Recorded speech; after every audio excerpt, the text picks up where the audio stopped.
I used to see her practice. They'd have her almost under a whip. They had this, what is this thing, a metronome.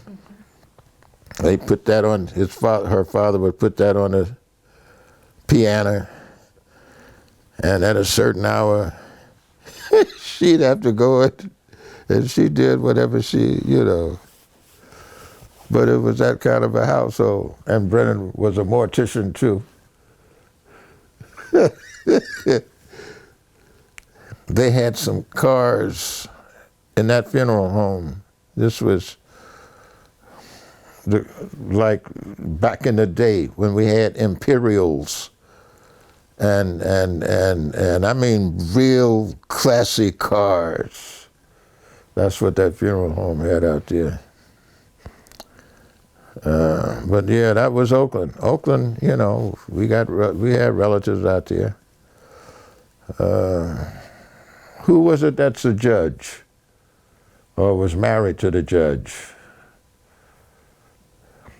in Oakland? One of the three girls, maybe. What are their names? Judy, Joyce, and Jane. They were in Sacramento. Well, I figured they were all. They were sisters, and one was married to a judge. Yeah. In Sacramento. Yeah. Mm-hmm. So we had, matter of fact, I knew these girls. They lived in Alameda. I tried to spend more time, but they were far, far away. California's a kind of place you would have to, you kind of have to have plans to do what you're going to do. Whereas it didn't have to be that solid or written in stone to live in New York. But I like California. Matter of fact, Brennan had a job playing organ for one of these evangelists. The guy played in a theater.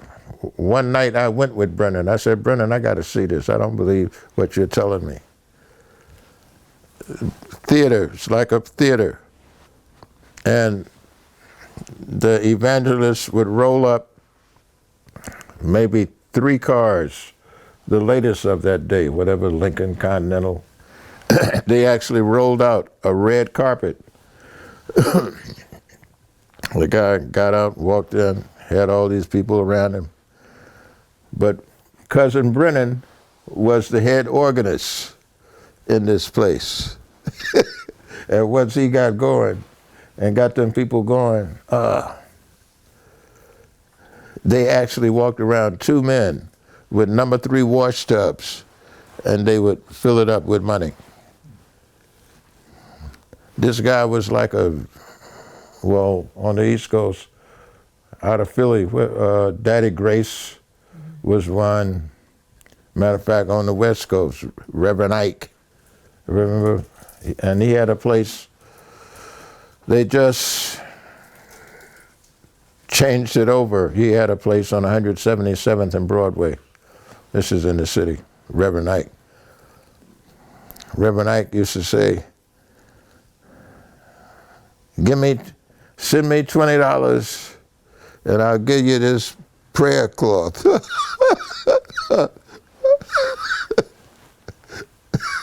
Reverend Ike had about 5 Rolls Royces, and he would get in front of the camera and tell people, I have to be the best. I have to, this can only, and people would go for that.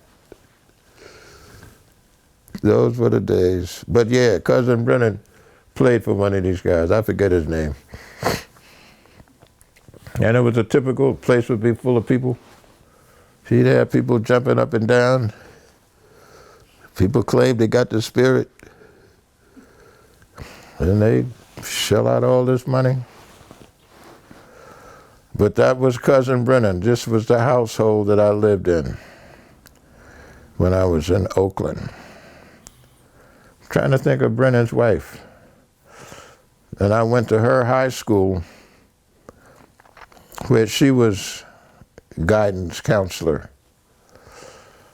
But that was another one of those situations where a whole lot was happening. And I'm really trying to see how I'm going to get my life in order. Because I still question stuff now. I mean, you got to question stuff if you know what I mean? Question it. I have been waiting on this so-and-so to implode ever since he came down those stairs in the tower and announced his, I've been waiting on him to implode. But no, it just keeps building up. It builds it up. And we just sit back and say, I don't know. I said that for a reason. Why did I say that?